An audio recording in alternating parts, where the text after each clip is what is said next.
Tori. My buddy Rick Ferrante from Home Care Services Santa Clarita is in studio. Good morning. I never say good morning, Rick. Yeah, it's usually afternoon. I was like, I came in. Wow, cool. Tori's here. Rick Ferrante, president of Home Care Services Santa Clarita, located on Cinema Drive, homecaresantaclarita.com. What are we talking about today?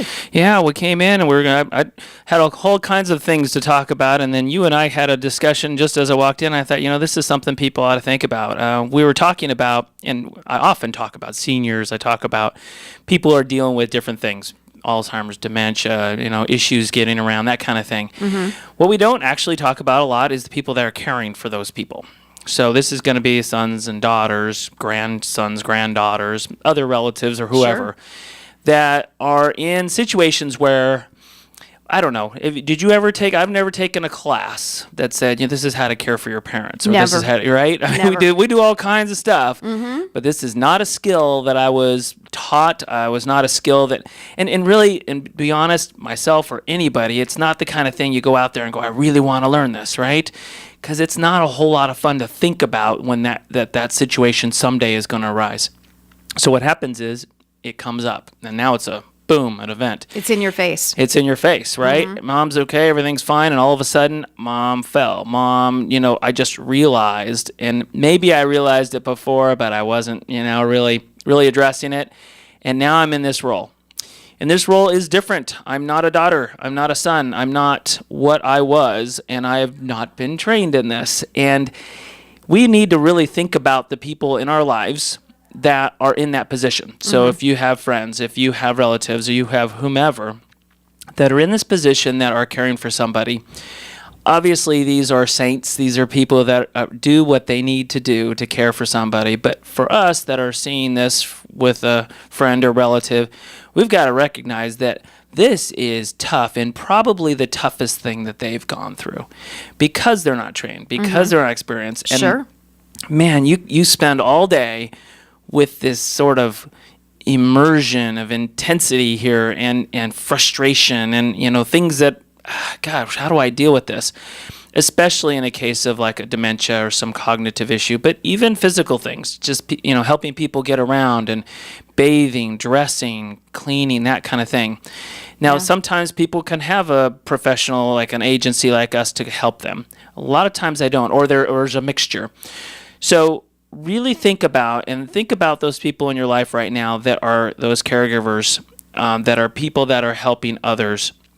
And while, I can, celebrate and that kind of thing, but recognize, boy, this is tough. And think about how they would then have to switch from being that person that caring for somebody to just an everyday person, right? Exactly. Don't they want to or have time to go to the movies, to, go to a birthday party, to, do the normal things that you and I do, and yet they're sort of stuck in this environment. And sometimes it's with kids, sometimes it's with adults. A lot of times with kids, because it's kind of that's an all-encompassing thing with your children, and it just, it's a tough situation, but it's a little bit different. With seniors, a lot of times it's this, it's a role reversal. I was the child. I was raised by my parents, and then I have this reversal, and that's the hard switch, right? I've changed this relationship, and so people need to be cognizant of that. It's very, very hard, Rick. I went through it firsthand, and it's very difficult because you looked at this person for the longest time, for most of your life. You looked up to this person. They took care of you. You needed a couple extra bucks. You needed some advice. You needed whatever. They were always there. All of a sudden, they're relying on you.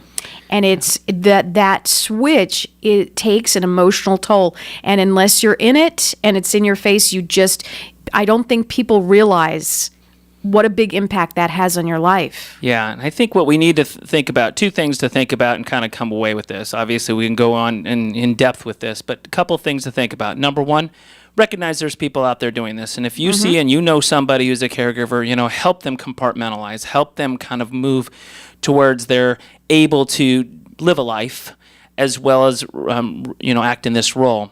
And the second one Perhaps is some, help with respite.